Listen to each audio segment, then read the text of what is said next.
Ay, meron tayong crystal report dito na ibibigay ko na libre, no? That report is inventory movement analysis para po sa inyo pong inventory evaluation sa galaw ng inventory natin from the specific period na kakailanganin natin para ma-check natin yung galaw ng inventory. And then, meron din dyan detailed, no? So, ibig sabihin, pwede nyo makita dito, transaction per transaction, kung ano yung galaw ng inventory, kung bakit siya naging negative or bakit siya lumaki yung quantity or ano yung inventory flow niya. So, dalawang report, inventory movement and detailed, inventory movement detailed, tsaka inventory movement summary. Naka-summarize lang yung naka-total lang yung quantity na kakailanganin. So, I will give it free. So, doon sa mga gumagamit ng SAP Crystal Report. So, yan po yung pwede nyo pong gamitin. I hope na makatulong sa inyo yan. Okay, hello sa mga QuickBooks users dyan, no? Especially dun sa mga client namin na naka-subscription at gumagamit ng SAP Crystal Report. Bibigay ko po sa inyo to ng free. Yung dalawang reports na ginawa ko.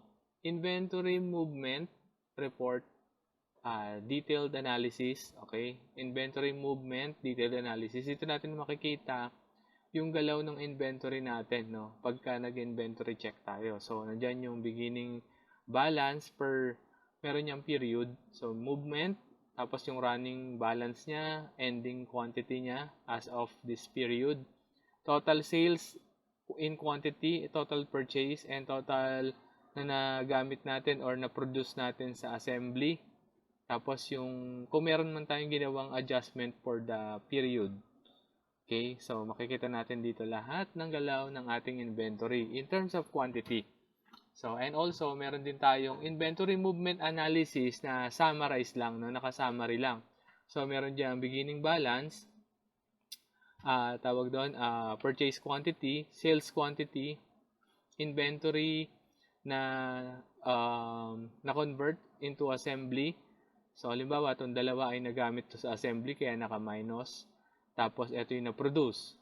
And then, kung merong adjustment quantity from this period, and then, yung total movement niya for the period, and also, yung kanyang ending quantity. So, ang gagawin lang po natin is, magpo-post lang tayo kay QuickBooks, save and close. Okay, from QuickBooks, buksan na natin yung ating Crystal Report. Okay, and then, i-refresh lang natin. Based dun sa parameters ko, ito ay January 1 hanggang June 30, no? So, pwede naman natin palitan yan. Depende sa kung anong parameters yung kakailanganin natin. So, yung movement niya from January 1 hanggang June 30 ay ayan na po. Okay? So, and then, sa ating naman analysis, yung detailed movement, inventory movement analysis detailed. So, refresh lang din natin. Dito naman, iba naman yung gagamitin nating parameter. Month naman, no? Month of May 1 hanggang May 31. May 31. So, okay.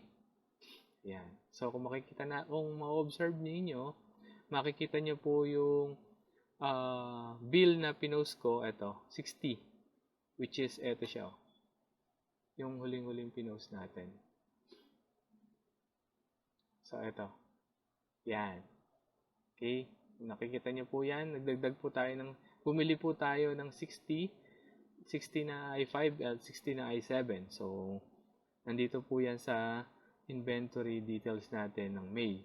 So, 60 sa I5 and 60 din sa ating I7.